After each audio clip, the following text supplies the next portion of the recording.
So, this is something totally different today, a podcast episode in English. Although my audience is mostly German, I know that my German audience also likes English language. And I use the English language a lot because I spent a lot of time in the US in the last few years, 10 years it's already. And I have a very, very special guest with me today, Robin Klein, also a German guy, one of the most fascinating people I've ever met in my life. He went when he was at the beginning of his 20s, went to Japan, lived for 3 years there, studying martial arts, then returned to Europe, joined the French Foreign Legion, became a paratrooper, became a close combat instructor. I recently realized you also got what kind of Medal of Honor from the French Republic for stopping a terrorist in the subway. You have to elaborate on that later. I For sure. find that absolutely fascinating. And he is also a successful businessman, successful entrepreneur. Was involved in multiple businesses, and he's an adventurer, and he's traveling the world. He's doing weird stuff like going into the Burmese jungle on his own, alone, and doing kind of personal survival training and experiencing things. And he also offers this experience to businessmen. And welcome, Robin. Thanks very much for the introduction, Alex. So I'm very glad to be here to do this podcast today in English. Yeah, you already raised me up into the sky with your introduction. So there's definitely a lot to tell, too much for a single podcast. But I'm always happy to share some of the stories. I always tell like someone in the family has got to have stories to tell, right? So because I come from a normal household, and my parents, I'm very proud of my parents, but they would never have done the big step like to get out of the comfort zone, because they felt like safe and they felt good the way it is. But I always was inspired by conquerors, explorers, like who ventured into the unknown and just like, yeah, maybe had a plan, but had no idea how it will work out, if it will work out. So this was something that drove me over so many years into so many adventures. And yeah, so that's about it. So deep in my heart, I definitely can say like I feel like an adventurer.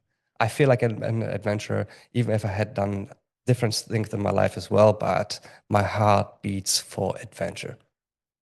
Yeah, I just have to say, for me, you are the purest resemblance of an adventurer I have ever met in my life. And I met quite some interesting people, but overall, even Navy SEALs, Green Berets, people like that have a very straightforward life story because they had this dream or at some point this inspiration, and this was the path that they followed. And there are very few people in the world, I might say, who have such such a colorful journey with really like geographical shifts from Germany to Japan, to from martial arts to the French Foreign Legion to entrepreneurship, to being an entrepreneur and going out on your own into the jungle and stuff like that. I mean, who does that? There are very few people. I think even in the military, if you are together with your guys and let's say you're not on a combat mission, but for example, on the training mission somewhere around the world, like in unknown terrain, um, you have this kind of confidence because you're surrounded by like-minded people. You know, you can some men you can rely on. So and you have the equipment, you have some backup, you have most of the time, let's say communication. So if you need any supply support, whatever it is, okay, you still have backup, and this is good to know. So nowadays, I'm on my own. I'm completely on my own, full isolation. But this gives me so much. I just recently had a talk to a friend of mine, and he told me, Robin, you're an introvert. I said, yes, I am. So, but he said, let me make this clear. You're not an introvert because you're shy. This is completely the opposite. He said, like, I'm talking about an energy concept. So what he meant by that is like, there's some people, extroverts, let's say they are a rock star. They're standing on, um, yeah, standing in front of hundreds of thousands of people, and these people give them so much energy. So, and this is like this energy lightens them up. This energy is like what they are living for. And he said, like, but Robin, you don't need this energy from other people. You already have it within you. So if you are alone there in the dark, in a cave, a dark wood, a forest, whatever it is, he said, like, this gives you more energy than a crowd full of people. So, and I never thought about this, but he's totally right with it. So being alone myself, testing my capabilities, even if I'm confident, but at some point I think like, oh shit, how did I end up here? What do you do if you don't find water for the next 2 or 3 days? It's gonna be quite a problem, right? So anyway, I'm still here, I'm still breathing, so everything turned out pretty good. But anyway, I can tell that there's more people out there like me, more people who want to experience this kind of thing, but they don't have the same background, they don't have the experience that I have. So, and this is why I decided, okay, there's one missing thing in my life because I have done so much on my own, experience on my own. I have all these memories, but I usually don't talk about it. So the thing is, I forget it. So the missing thing is, I want like-minded men, brothers around me who accompany me on these adventures all around the globe. And this is like a fellowship. And the idea is like not doing one adventure, doing many over years, over decades, and then remembering together when we have been out there. Let's say we have been out there like on a mountain, and it's already got dark, and there's a blizzard like coming up, and we had no idea, okay, where to go, like where to find shelter, okay, and we had to make a decision. We go left or right, okay, and somehow we made it. We made it out there where everybody is like safe, but this like going through hardship with brothers. This kind of hardship you only have in the military. But if you are out there in the wilderness and you don't have any option to turn back, and you just like because we nowadays like the average guy says like, okay, this is enough for me. Okay, you guys, you can continue. I go get it back into my car and drive home.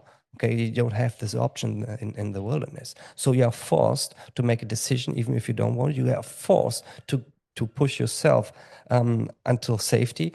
And this is what really bonds people. This is really what really bonds man. And at the end, like memorizing these experiences, and having like stories to tell. This is what I am looking for. This is what I'm really, really, really looking for.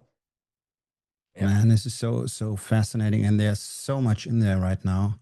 I mean, let me start with what you called the energy concept of being an introvert. So I would call myself an introvert as well, especially from that perspective. And in modern psychology, the introvert is this person who is closed off to the world and shy and does not like to talk to people or be with people, and that's totally not what an introvert is. It's about direction of energy.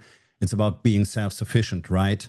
So you are your own source of energy. You don't need to dance among the lights to perform. And this is pretty interesting. There's a guy who's called, whose name is Tim Grover. He was the high performance coach of Michael Jordan and Kobe and other people like that. And he has written a fascinating book. Relentless is the title. I'm hearing it at least once a year. And he has designed this concept of the cleaner.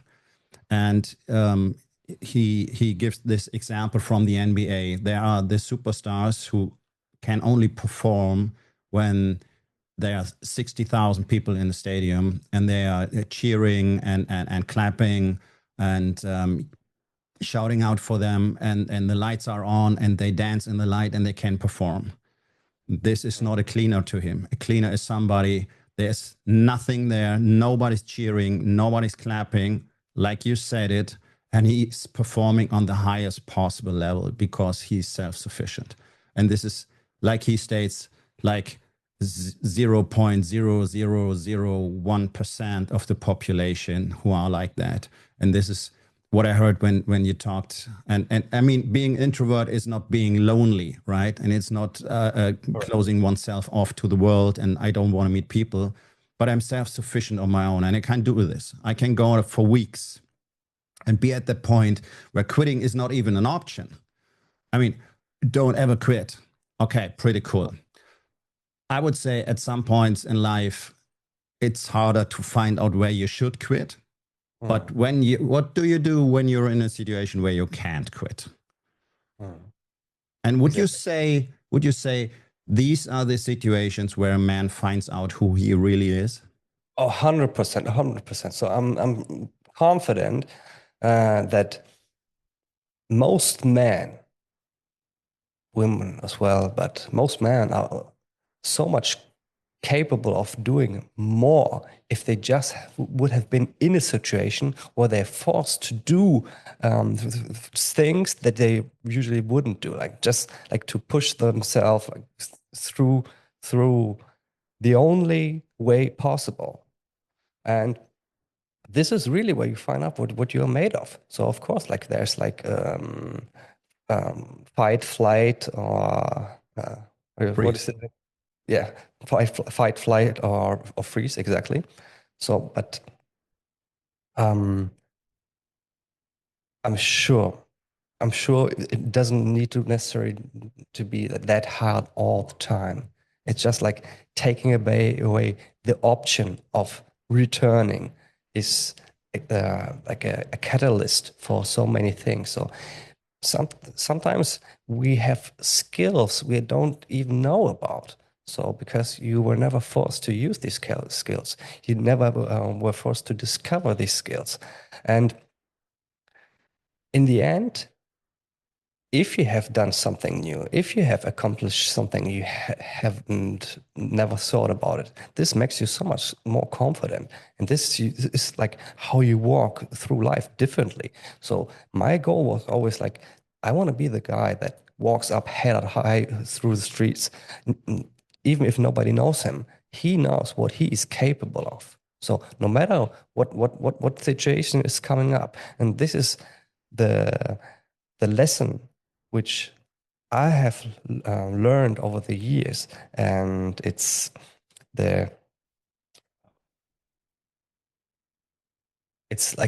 resilience. It's resilience. So life is going to hit each one of us hard at one point. You cannot avoid it. This is not an option, right? So, and it always will be a surprise. So, a totally healthy guy like loses his legs, like he's getting sick. A family member dies. Somebody's losing his money. You don't get the job you wanted. So it can be small things, can be little things. But life will not always work out as planned. And if you have worked on yourself, let's say that you trained resilience in a kind of way that you can benefit from it like over so many years, because when you have obtained the mindset that no matter what is coming after me, it can be the unknown, or the unknown is what most people fear.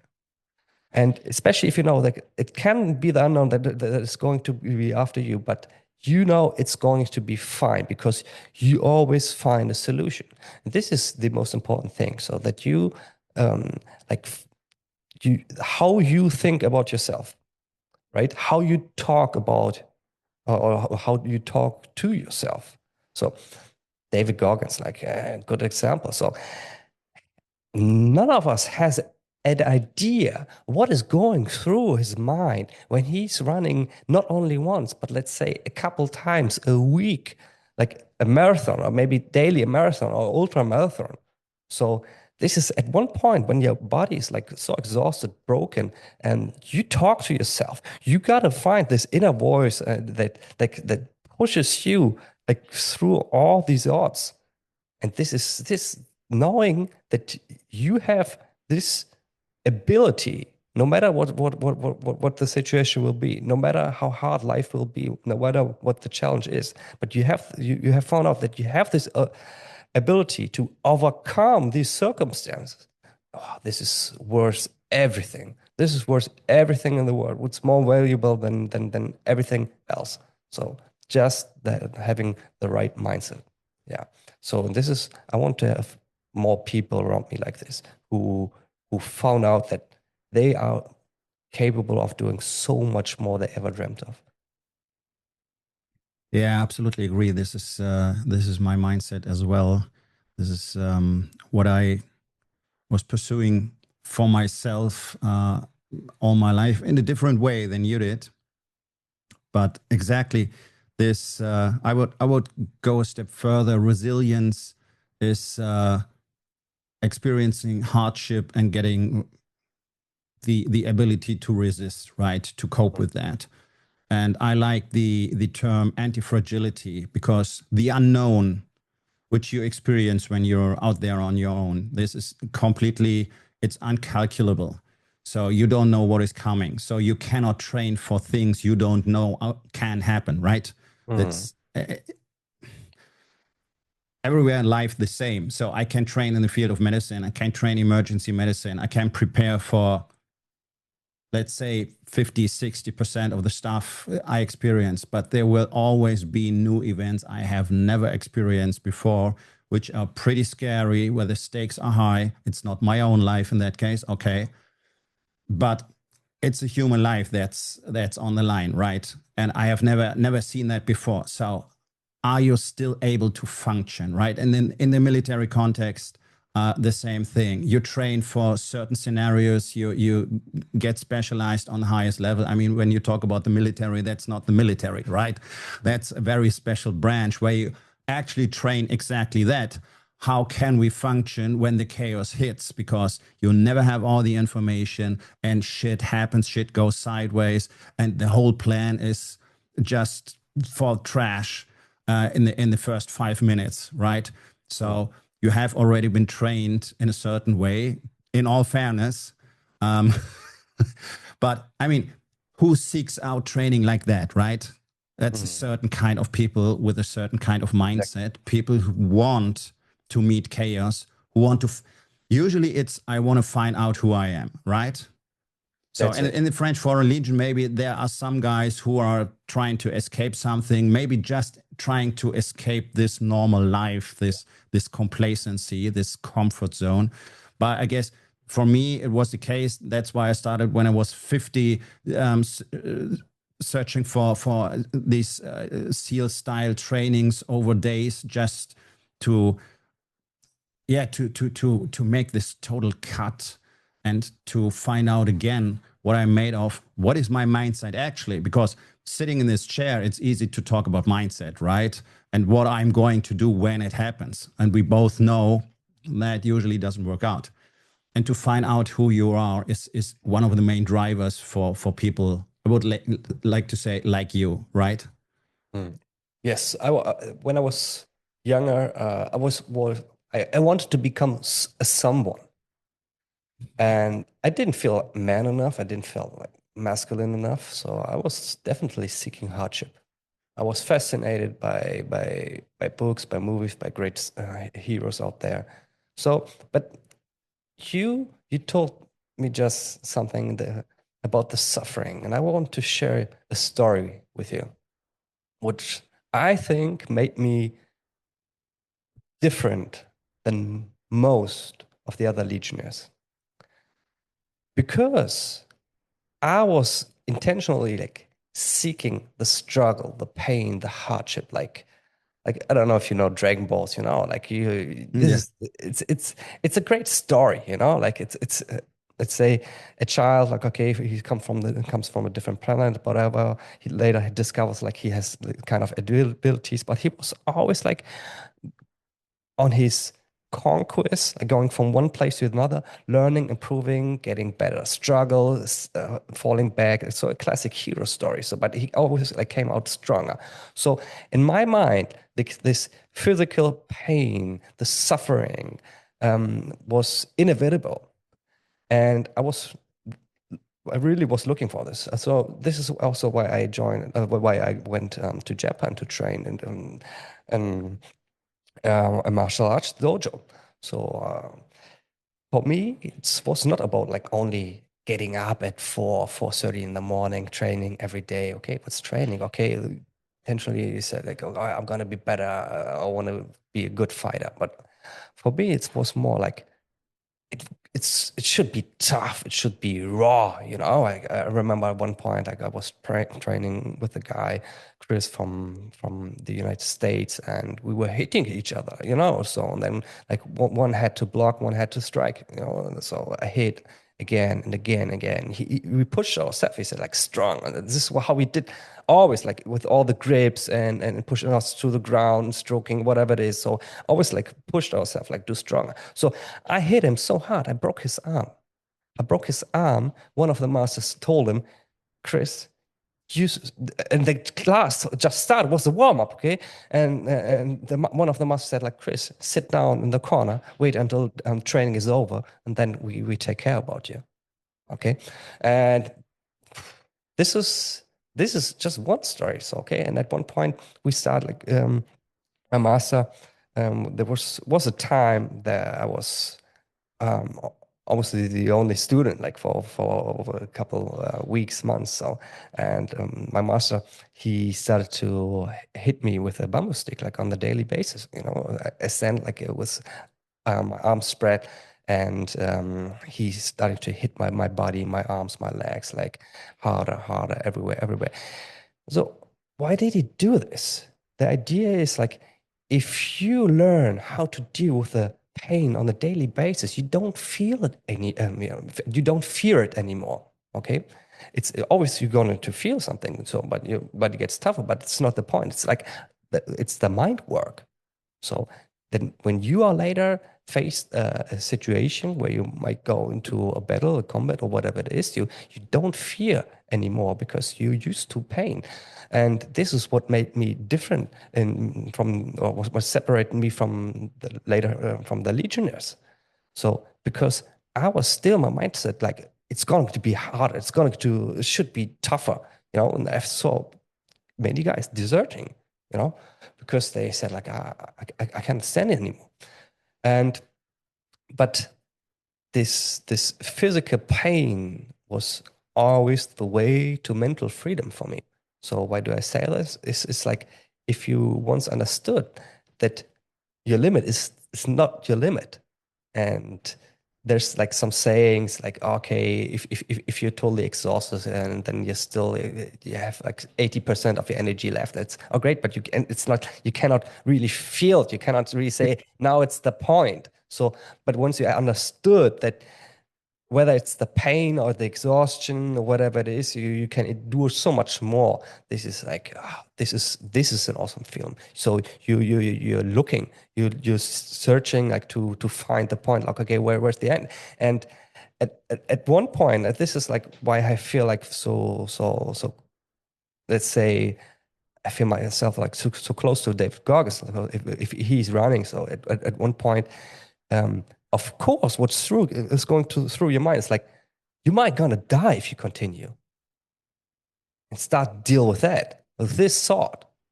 No, no, no, no, no. Of course, you turn it like around into the opposite and say, no, I'm strong. I can endure so much more. I can do it. So I will do it. So I'm healthy. I'm good. I'm good. I'm good. So, but if you ever had this thought, like, if I continue doing this with the same intention, the same speed, and the same effort, the same power, am I gonna die? This is serious. This makes something to you. This does something to you that I cannot really find the words, but I think like at one point you separate yourself like Yeah. from your body, because like Yeah. it's many people know this, like you switch on autopilot, you can continue to run whatever, but it's like you detach yourself like from your physical being, and you're becoming something. I cannot tell what it is, but you're not, ridiculously saying, like you're not human anymore. You're something different.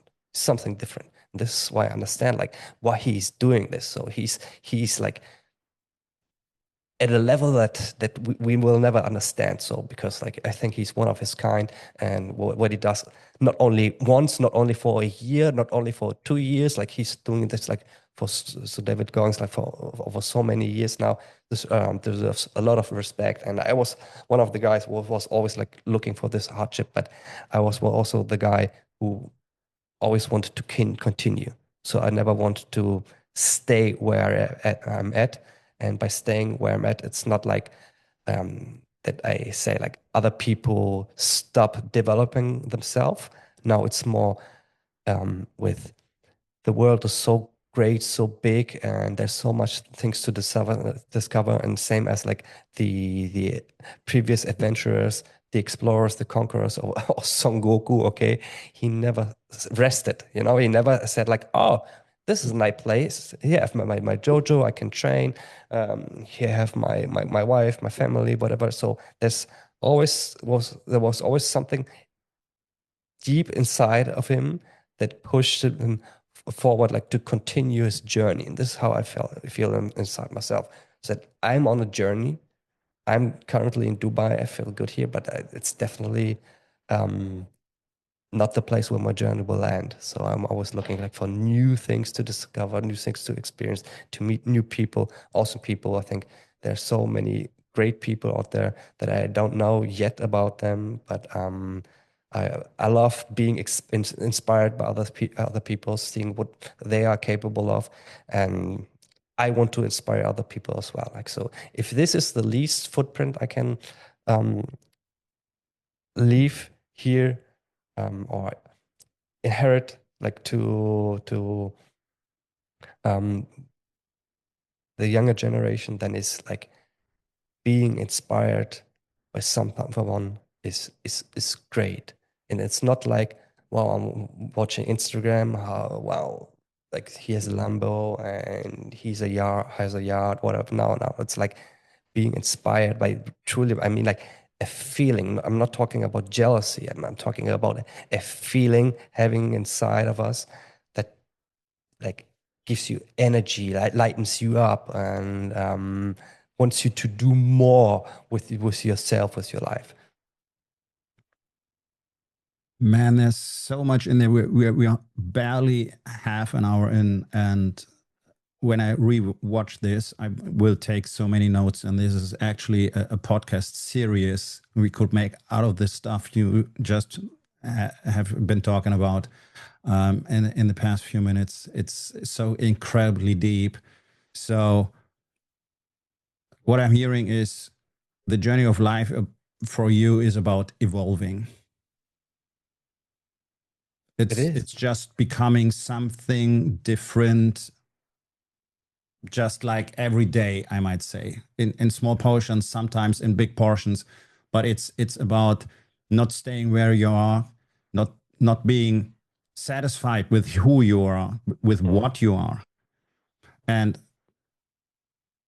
this is the concept that's been driving me since I was little as well. I mean, when I first got in contact with you and heard your life story so far, I was thinking like, hey man, this guy lived the life I wanted to live. This was my first reflex because my mother introduced me to martial arts when I was 4, starting off with judo, and I had a very one of my main mentors in my life was my kung fu trainer I met when I was like 16, and he was heavy into Asian philosophies, Zen, Buddhism, stuff like that. Interestingly, we would say a very simple man. He was a janitor in normal life, and he was really the mentor I needed at that point, because at home I had no one who was even interested in me or could show me something about life. And I dreamt back then of going to Japan and to learn martial arts there. That was like mid 80s. And also at that time, I came across an article in a German news magazine about the Marines. And I was so fascinated by the stuff those people did. And I was dreaming of just testing my boundaries, finding out how far can I go, how far can I be tested. That's the reason I joined the military in Germany. That's the reason why I wanted to be in some kind of special unit or the paratroopers. So the doc didn't give me the go on parachuting back then, which is completely nonsense, but it doesn't matter anymore. So I came to a different unit, which was also, I would say, pretty tough. I had very, very much borderline experiences when it comes to how far can you go. There's one event in special where I really remember I could barely walk another step after 48 hours. And you did exactly what I was dreaming of. In fact, I tried to join the Foreign Legion when I was already in the German army. And I hadn't learned back then that there are points in life where you're not supposed to be very honest, to phrase it like that, because I went to my commander and say, hey, is there any possibility I can quit my contract here, because I want to go to France and join the French Foreign Legion. And that was 1988, and everybody was freaking out. They were even calling my parents and trying to give me psychological counseling and stuff like that. They thought I've turned completely crazy. Yeah. So that was that. And while I was in the military, I married for the first time and decided I want to go on to med school. And in the field of medicine, I had a lot of frightening experiences where you're on your own at night. In a giant clinic, you're responsible for over 160 patients, and people start getting really bad, and you have to make decisions. You have to cope with the situation. I had one situation where I had a patient that was actually dying in that night, and that was a Roma family. And in the course of 2 or 3 hours, we had like 50 or 60 thugs in the clinic, and I even called the cops, and the cops came and they went and said, we can't do anything. And the next morning they threatened us with death if the patient would die. They kicked in doors, they broke windows, and luckily for all of us, nobody got injured. But those are situations I experienced in Germany, in German hospital, which does totally not match up a combat experience. That I'm very aware about that. But there are so many situations where you can truly find out what you're made of, right? And this experience, what you have been speaking about, when you think about, if I keep going on at that pace, can I survive this? Will my heart just explode or stuff like that?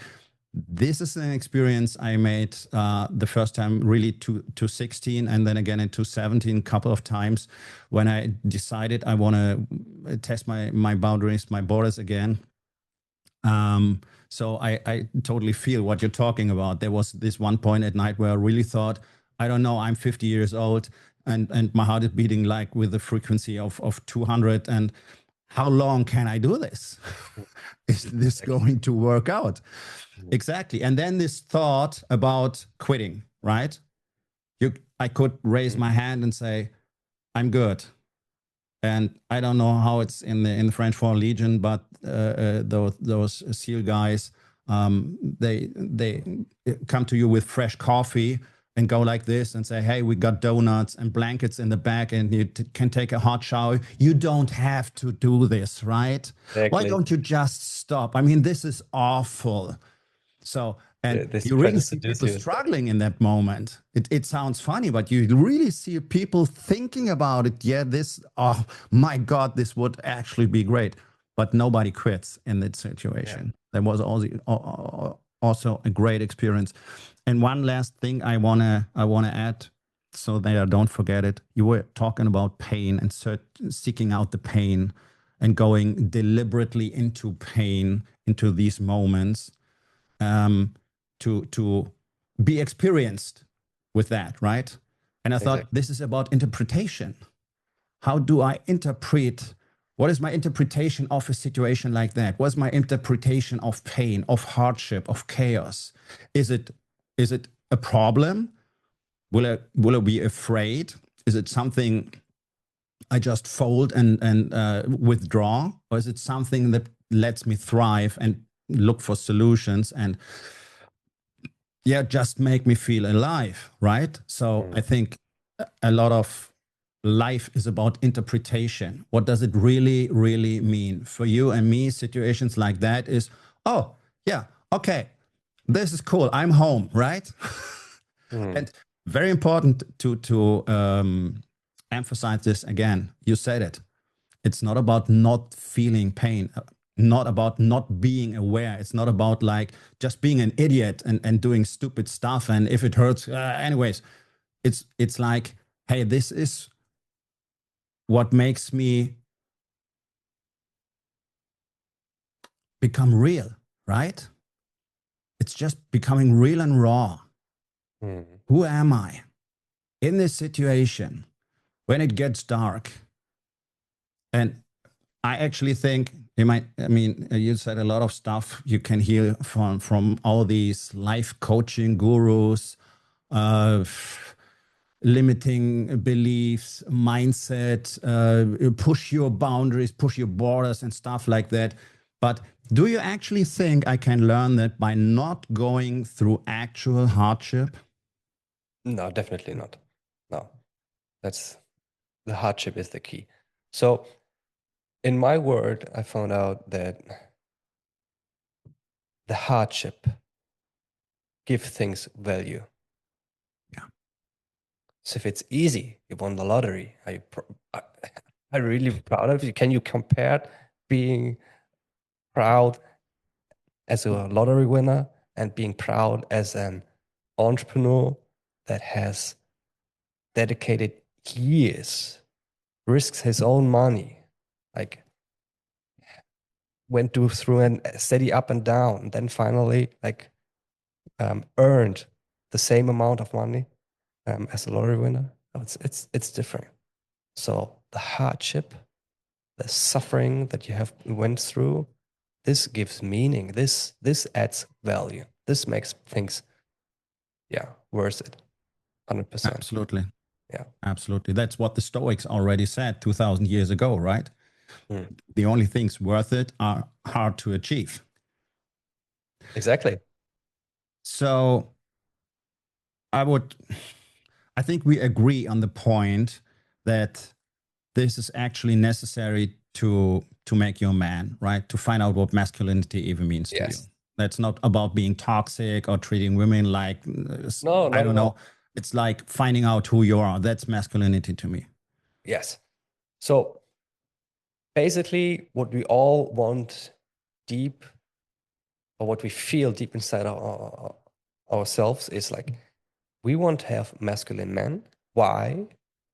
We want masculine men because we can rely on them. And a masculine man is not a macho. He's not like a dictator. Okay, he's someone who cares. He cares about himself. He cares about other people.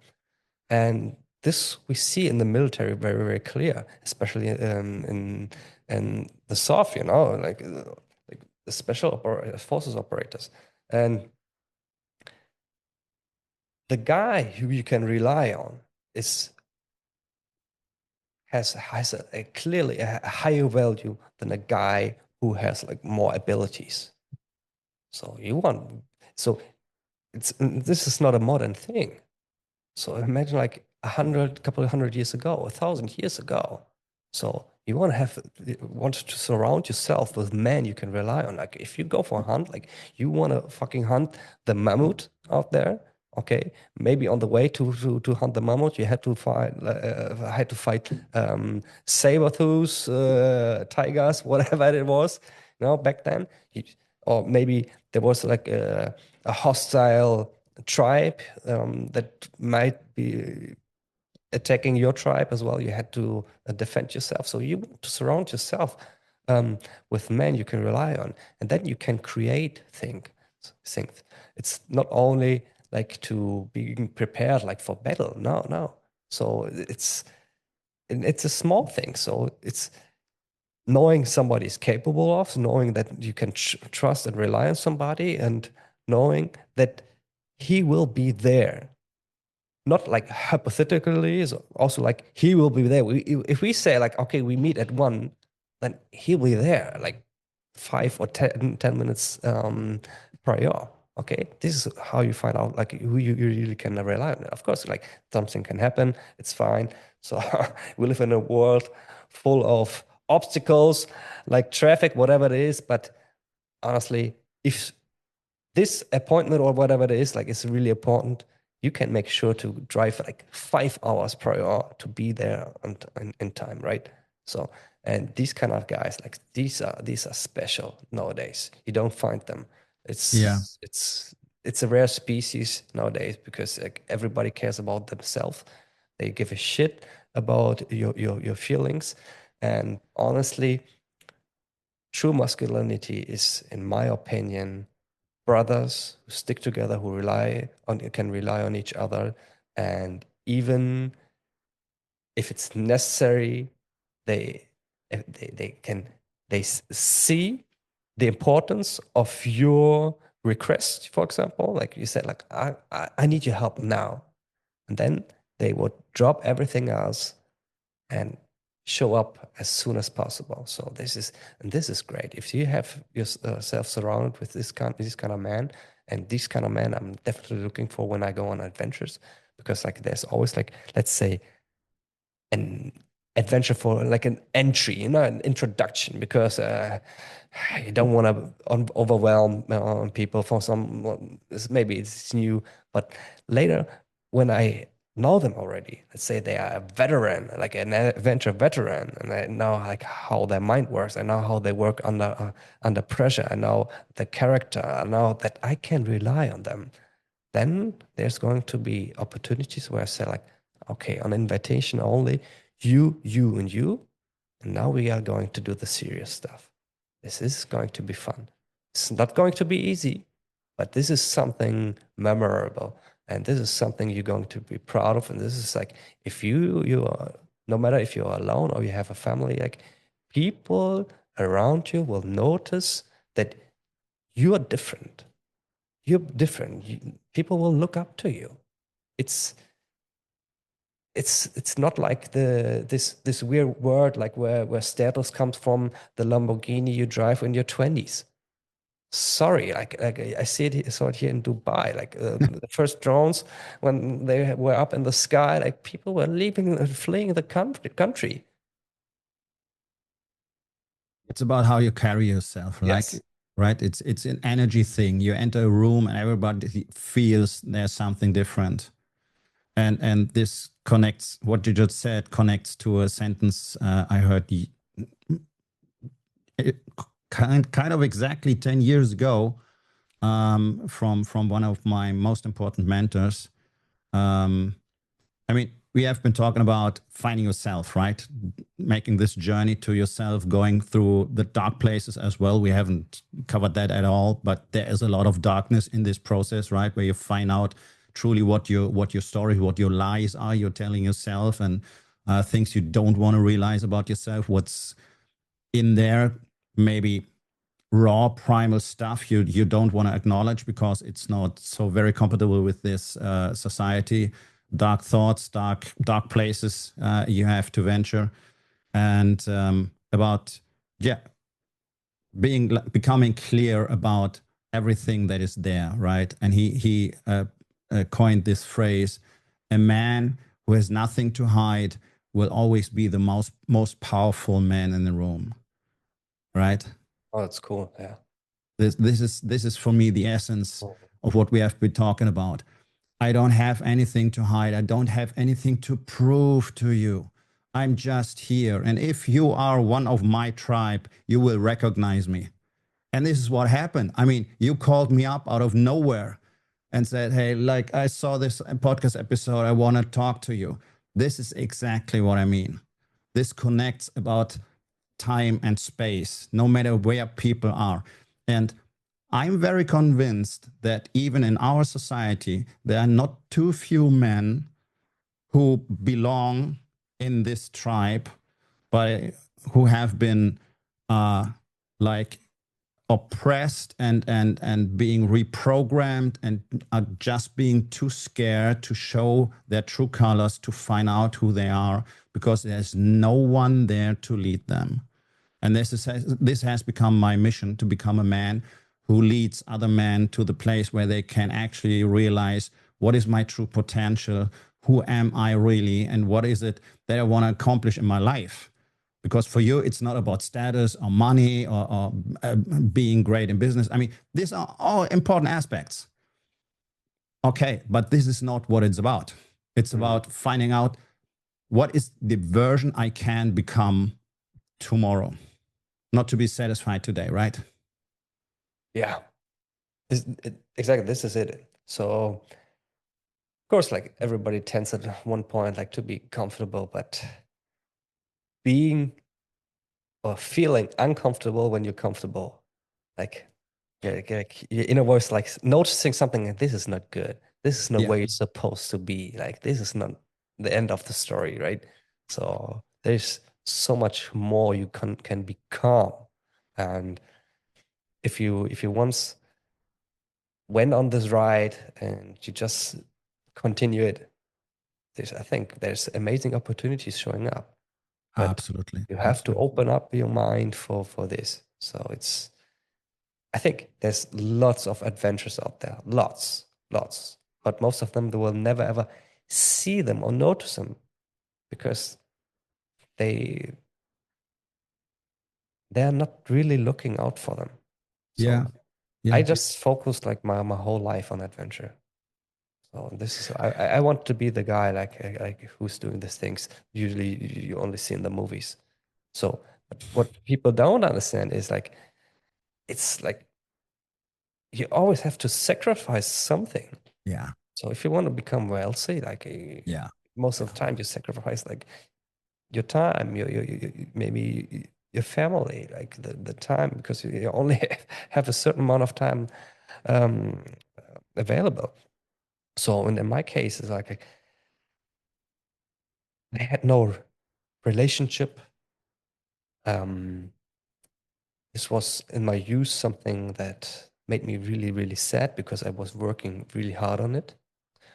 And I didn't had the access to women as I wished at the time to have.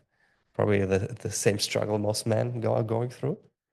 But then I flipped the whole thing at one point, and I I took so much energy out of it by just telling me, like, nowadays I would say like it was constant affirmation, so that I manifested what I was really wishing deep in my heart. And I told myself, I was like, I'm not meant to have a normal life. I'm not meant to have a family. I'm not meant to, um, yeah, have, let's say, like go on a party together, like with a girlfriend, having fun, whatever it is. So if in my case, I said, okay, God set me up in this situation to fulfill my potential in a way that most other people would never dare to do because they are scared of losing something. Yeah. But I didn't have it. So I decided to be fine with the situation, with certain circumstances that I don't have like a girlfriend, whatever, and other things. And I said, okay, I'm going to sacrifice my use. And this is what most legionnaires did. So I mean, like, I was already 24, 20, 25, yeah, 24 when I joined the French Legion. So there's like guys, they are joining with 17, 18, 19.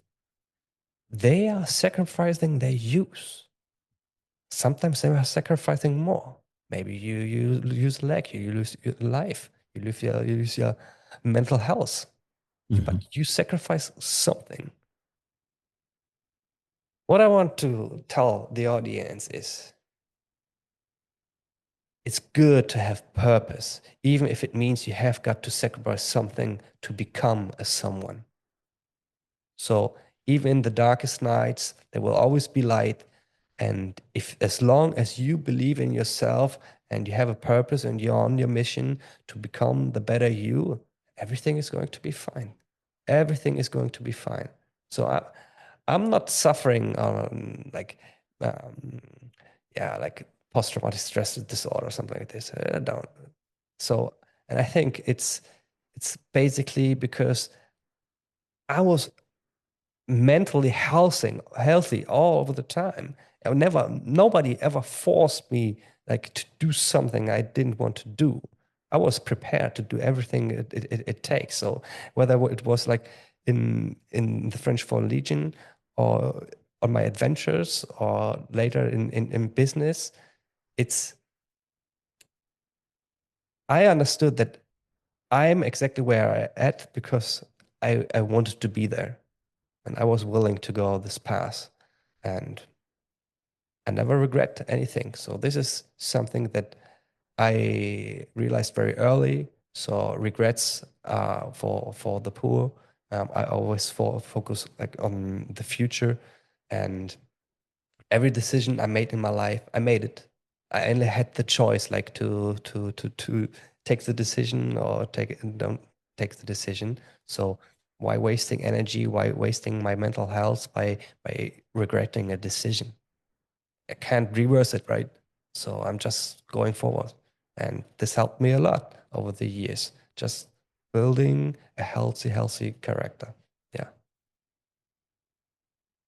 Awesome. These are exactly the best final words we could find to the end of this episode, I might say. This perfectly narrows it down. So thank you, Robin, for being on the show today. Thank you for these really, really deep insights that will make me think for days at least. And I hope we will be back. Of course, we will. Next time, we will reveal the case how I received the Medal of Honor from the French Minister of Defense. Yes, I need to hear that story. Unfortunately, our time for today is almost maxed out, but I really need to hear that story. And I'm pretty sure that people would like to be inspired by that. Thank you so much for being here. Thanks very much for having me. Have a great day, my friend.